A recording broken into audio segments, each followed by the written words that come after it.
Welcome to the Fear and Greed Business News Afternoon Report for Wednesday, the 19th of June, 2024. I'm Sean Aylmer. Every afternoon, we've got the 5 stories that happened today that you need to know about.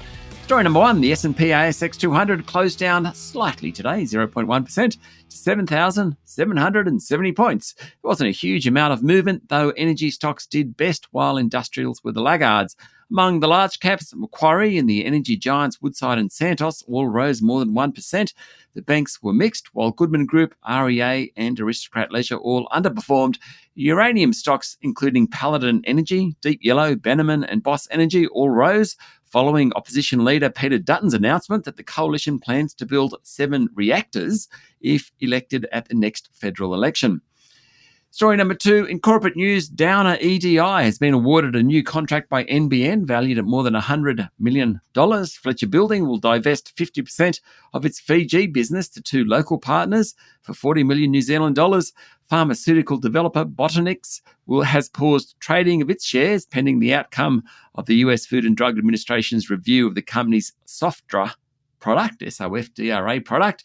It's designed to treat excessive sweating, that one.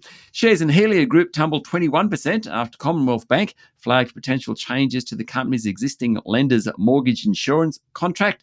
It was the worst of the top 200 today. CSR, after 62 years on the ASX, delisted today, having been bought by French group Saint-Gobain, but Guzman E. Gomez is set to launch on the ASX tomorrow, as is VanEck's Bitcoin exchange-traded fund. Story number 3, Australia's bird flu outbreak has worsened with a strain of the disease detected on a New South Wales egg farm after being found on 7 properties in Victoria. The avian influenza has been picked up in the Hawkesbury district, north of Sydney, although the strain is different to that detected in Victoria. The H7N8 strain found in New South Wales is believed to be a spillover event, possibly from wild birds.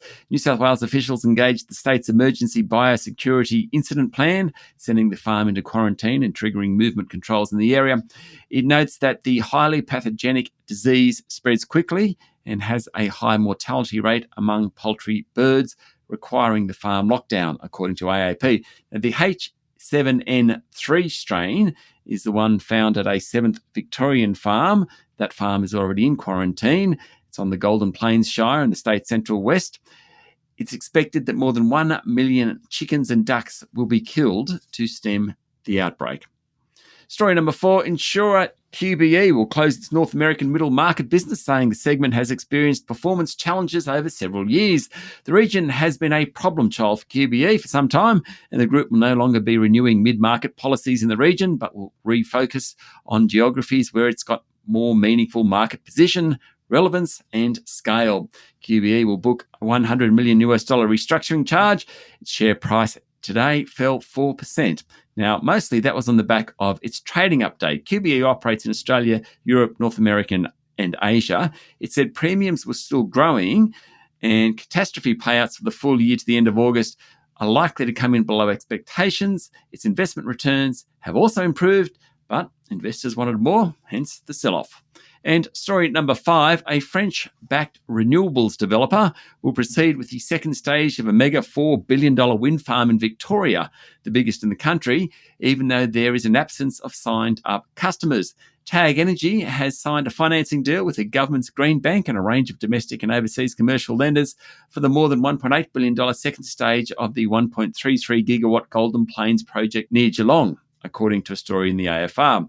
The commitment to build the 577 megawatt expansion comes after Origin last week said it will keep ownership of wind and solar farms to a minimum. AGL Energy also came out and described the investment case for new wind generation as tricky. But TAG Energy is confident that energy prices will rise to underpin the new projects. That's it for the afternoon report for Wednesday, the 19th of June, 2024. Don't forget to hit follow on the podcast and find Fear and Greed on LinkedIn, Instagram, X, TikTok and Facebook. Join Michael Thompson and I tomorrow morning for the Fast 5 by Fear and Greed, the top 5 business stories you need to know in just 5 minutes. I'm Sean Aylmer. Enjoy your evening.